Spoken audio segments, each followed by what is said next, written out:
ৰাজ্যত এতিয়া উৎকট গৰমে দহি থকাৰ সমান্তৰালকৈ খাদ্য আৰু যোগান বিভাগেও জ্বলা-কলা খুৱাইছে জনসাধাৰণক।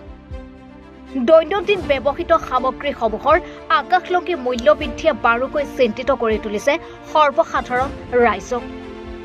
ৰাজ্যৰ ব্যাগুম খাদ্য আৰু যোগান বিভাগৰ বৰমূৰীয়াসকল থকাৰ পাছতো এছাম মধ্যভোগী দালালে বানপানী আৰু অন্যান্য সুযোগ গ্ৰহণ কৰি প্ৰতিদিনে সামগ্ৰীসমূহৰ মূল্য বৃদ্ধি কৰি সৰ্বসাধাৰণ জনসাধাৰণৰ মূৰত ৰামটাকত সোধাই আহিছে যদিও বিভাগটোৰ মুৰব্বী কিংবা বৰমূৰীয়াসকলে নাকি লগাব পৰা নাই মধ্যভোগী দালালসকলৰ লগতে মূল্য বৃদ্ধিৰ ওপৰত। আনহাতে মধ্য অসমৰ পৰা উজনি অসমৰ বিভিন্ন স্থানলৈ শাক-পাচলি আমদানি কৰাৰ সময়ত একাংশ দালালে ৰাষ্ট্ৰীয় ঘাইপথৰ কাষত ৰৈ শাক-পাচলি কঢ়িয়াই অনা গাড়ীসমূহ ৰাখি দাবী ধমকি দি কৰ সংগ্ৰহ কৰাৰ ফলত ব্যৱসায়ীসকলে অধিক দৰত কেঁচা সামগ্ৰীসমূহ বিক্ৰী কৰিবলগীয়া হৈছে বুলিও বিস্ফোৰক মন্তব্য প্ৰদান কৰে ক্ষুদ্ৰ ব্যৱসায়ীসকলে। এতিয়া প্ৰশ্ন হয়, দুৰ্নীতিমুক্ত অসম বুলি সভাই সমিতিয়ে ঢাক ঢোল বজোৱা চৰকাৰখনে ৰোধ কৰিব পাৰিবনে ৰাজ্যখনৰ বিভিন্ন স্থানত চলি থকা সিন্ডিকেট ৰাজ?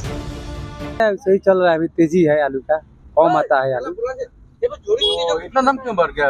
वो धूपगढ़ी नहीं आता है आलू, इसलिए थोड़ा दाम तेज है। कहाँ का आलू है? ये यूपी साइड का आता है आलू, पंजाब। और आज तो बहुत सब्जा है। हाँ, धूप तो बहुत है, क्या कीजिएगा। हम लोग भी तो 2-4 पैकेट बेचता है, जैसे तैसे चलता है। 40 টকা খুচুৰা বিক্ৰী হৈছে, 30 টকা পাইকাৰী আছে। ভেন্দিটো একে দাম, 40 টকা। জলকীয়াটো 150 টকা, জলকীয়াটো হাইচ 200 টকা, 150 টকা, খুচুৰা 200 টকা।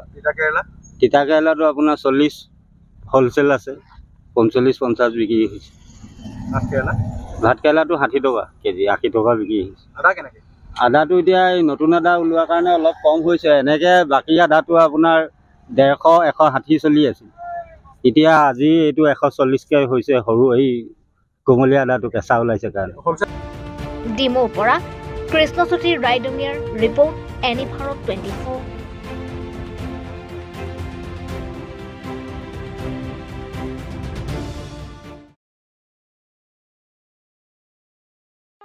ৰব, আপুনি যে এটা অপৰাধ কৰিবলৈ গৈ আছে, আপুনি জানেনে? এই নাবালিকা গৰাকীক এতিয়াই বিয়াত বহোৱাটো যে এটা অপৰাধ, আপুনি জানেনে?